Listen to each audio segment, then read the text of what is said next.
Okay, we're going to do quotes. Some of these are from my book, but many of them are new, added since the book was written. So we're going in alphabetical order. This is the letter H.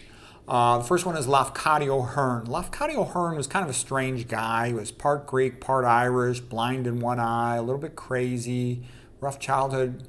Anyway, he ended up moving to Japan and marrying a Japanese lady, so that was a little bit interesting. So here's his quotes. Literary success of any kind, any enduring kind, is made by refusing to do what the publishers want, by refusing to accept any popular standard, by refusing to write to any order. Yeah, because the only way you're going to do anything original and creative is if you think with your own brain, because the publishers are always going to want to go for the trend, which means mediocrity. Okay, and you can't go by any standard because something good is something that's new. All right. The more beautiful a work of art, the longer it took to make it, and the more minds assisted in its production. Which makes you think, of course, of something like Raphael's School of Athens, where Raphael was the great painter, but it was his conversations with the philosophers and scholars hired by the Medicis that advised him on who he should include in the School of Athens and how to structure it. And that made it a much greater painting, one of the greatest paintings of all time. Lafcadio Hearn continues, the King James Bible is the greatest literary monument of the English language. To study English literature without knowledge of the Bible would leave one's literary education incomplete. Yeah, you can't really be knowledgeable about English literature if you don't have good familiarity with the Bible, as well as the ancient Greeks and the ancient Romans. That's where most of their metaphors and allusions come to, going back to classical learning and going back to the Christian learning of the Bible. You know, it's been said that the Enlightenment especially looked back, the so-called Enlightenment, especially looked back to the ancient Greeks and Romans, whereas the Romanticism especially looked back to Christianity in the Middle Ages. Okay. Then he says, mankind has progressed in many ways except for in morality. Yeah, mankind's going backwards in morality and wants to bring back slavery, the billionaire perverts. Okay, Lafcadio Hearn continues, marriage is the most important decision of a man's life in Europe or America, and everything depends on it. He himself had a lot of problems, and he somehow ended up in Japan, and he married a Japanese lady, and he really loved the Japanese people and their culture and his wife. You know, I've previously given lectures about Japan, how they have incredibly low rates of crime. And it's partly because they do not have diversity. Diversity causes crime. The word diversity is a bullshit word. Diversity is a word that the millionaire perverts laugh every time they hear it. What they mean by diversity is they want the public divided because then they're easier to control. That's what they mean by diversity. Okay? The last thing they want in the world is diversity of intellect with powerful minds that can see through their bullshit. Okay, so listen to what Lafcadio has to say about Japanese women. He says, how sweet Japanese women are. All the possibilities for goodness of their sex seem to be concentrated in her. So he married a Japanese woman and he loved her. And I've seen good things about Japanese women. I've talked to some young guys too, and I've heard good things about Japanese and Korean women. In general, the gist of it is they seem to admire men. They admire Western Christian men. One of them even said that as Western Christian men invented Western civilization, and it's the greatest civilization on earth. They respect men. They're a little bit subservient to the man, kind of like the opposite of American Christian women, which tend to often behave like a bitch on wheels and destroy their families. So anyways, that's good. I mean, what does a guy want from a woman? He wants her to cook for him. He wants her to make the two-back beast with him at night. He wants her to have children, to raise the children. And that's about what he wants from her. You know, theoretically, she's my companion and we're a conversational partner, but in reality, that almost never happens. She marries him because he's more competent than she is. He's smarter than she is. He's more educated than she is. Okay, he marries her because he's attracted to her and thinks she'll be a good mom for his kids and they can work together, okay? So she's usually not that much of a conversational partner. Theoretically, that would be great, but in reality, the woman he marries usually is not. You can say, well, why don't you marry somebody more at your level? Well, that doesn't really work. For example, I dated a really smart female doctor, second in her class, but she just wanted to pursue her career for longer than I wanted to wait before having babies. And it just tends to turn out that way. Anyways, I had one really good doctor, older buddy, he told me any relationship between a male and a female doctor is usually only temporary. He ended up marrying a nurse and was happy with her. His first wife divorced him, but with a nurse he was happy. Anyways, okay, Chip and Dan Heath. They say a mnemonic for sticky stories, something that people remember well, was success. It has to be simple, unexpected, concrete, credible, and emotional. Okay, they say find somebody if you want to solve a problem is find somebody who's already solved your problem. That's pretty obvious advice and everybody knows it, but it's true. Whatever you want to be good at, find somebody who's good at it. If you want to be an artist, study the great artists. If you want to be a writer, study the great writers. If you want to be a great doctor, study the great doctors. If you want to be a great scientist, same thing. Okay, write with concrete words. The proverb structure is very much like rhetoric structure to make writing more memorable. Alliteration and rhyme are great. Loose lips sink ships, all that kind of stuff. Okay, next we're going to do Reginald Heber. We'll just mention he wrote, Holy, Holy, Holy song. So I just had the words in there, but there's not much of a quote. But I like keeping the words sometimes for good songs. Okay, George Friedrich Hegel. Hegel was a bit of a jerk, and Schopenhauer didn't like him. Here's what Schopenhauer said about Hegel. Should you ever intend to dull the wits of a young man and to incapacitate his brains for any kind of thought whatever, then you can do no better than to give him Hegel to read. Okay, so Hegel was a bit of a jerk, but he does have one great thing for which he's famous, the idea of the synthesis.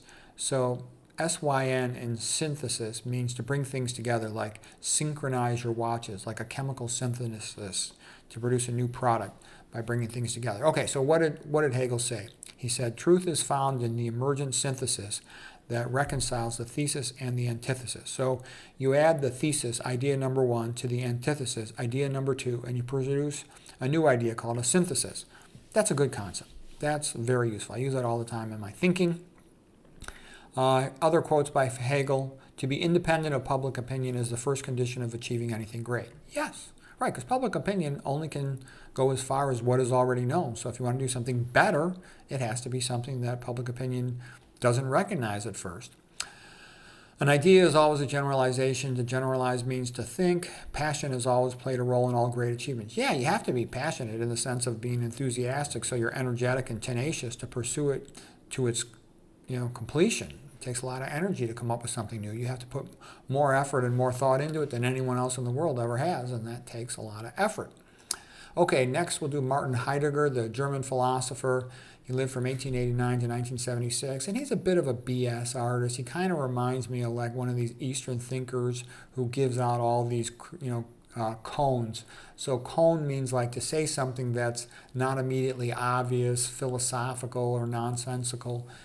And to me, it's like, trying to pretend to be wise. You'll say, what is the sound of one hand clapping? And it's kind of funny, but the bottom line, it's BS. So Heidegger does a lot of that.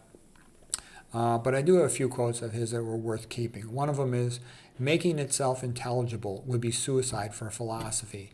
And I think what he's getting at there was that if you are a philosopher and you're coming up with an idea that is very unacceptable to the contemporary people of your time and your country, you had better disguise it in verbiage, otherwise you'll get yourself in big trouble. Like there's certain things you're not allowed to say. Okay, like if you're a doctor nowadays, you can't really talk openly about chemotherapy, or you get yourself in big trouble, because it's like a mafia thing. Okay, and that's how it is in any field. Like if you're a surgeon, you can't criticize surgery. If you're a cardiologist, you can't criticize stents. Okay, then he says, all great Western thinkers after Socrates, with all their greatness, they had to be fugitives. Okay, Heidegger continues, the most thought-provoking thing in our thought-provoking time is that we are still not thinking. The great thinker is the one who can hear what is greatest in the work of other greats and who can transform it in an original manner. Okay, that's Martin Heidegger. I think he used to date Hannah Arendt. She wrote a real good book about freedom and communism. Okay, next, Heinrich Heine. He was a poet of the Romantic Age, lived from 1797 to 1856. He translated Byron. He moved to Paris.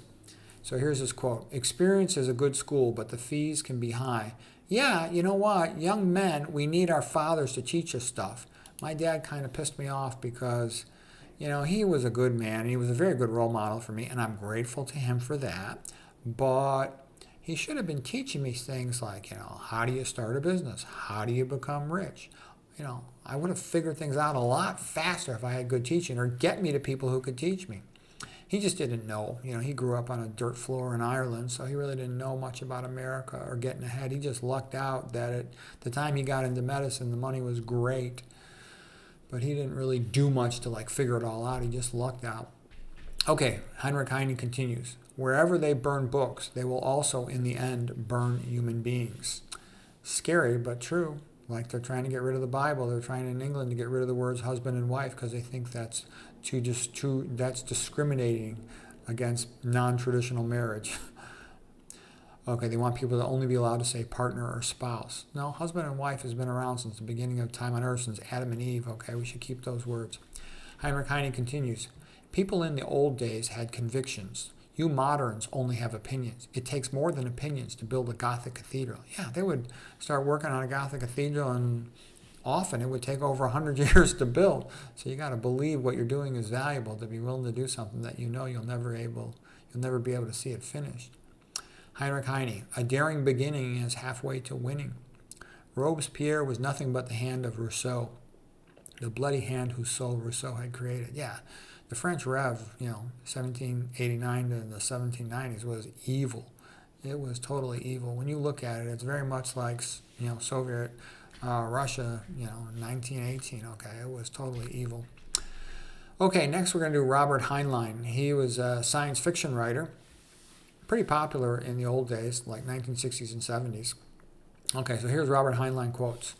Being right too soon is socially unacceptable. Yes.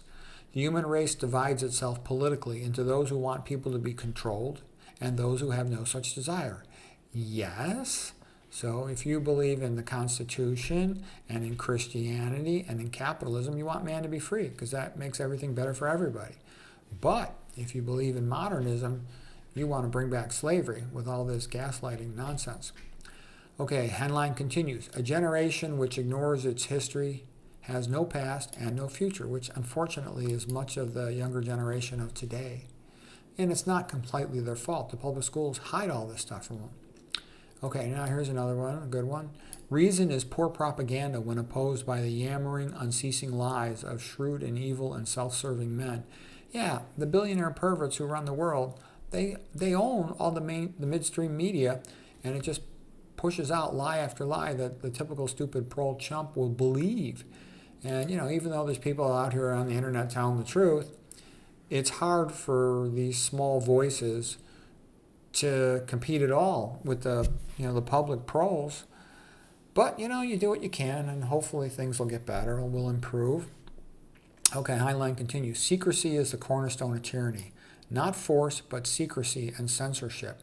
When any government undertakes to say to its subjects, this you may read and this you may not read, this you may know, this you may not know, the end result is tyranny and oppression, no matter how so-called holy the motives. Very little force is needed to control a man who has been hoodwinked in this fashion. Yeah, it's like Goethe used to say, the most unfree person is the one who thinks they're free when they're not. Okay, contrary-wise, no amount of force can control a free man whose mind is free. No, not the rack, not anything. You cannot conquer a free man. The most you can do is kill him.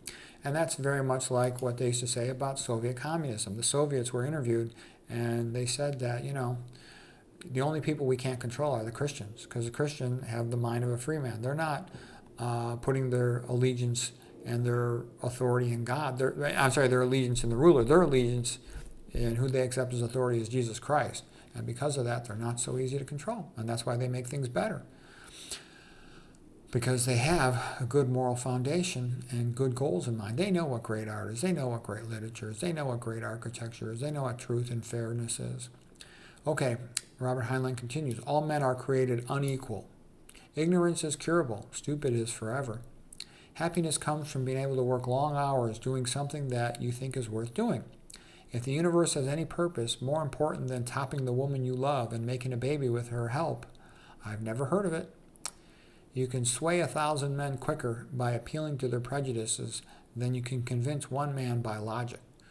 Okay, that's quotes for today. Hope you found that helpful.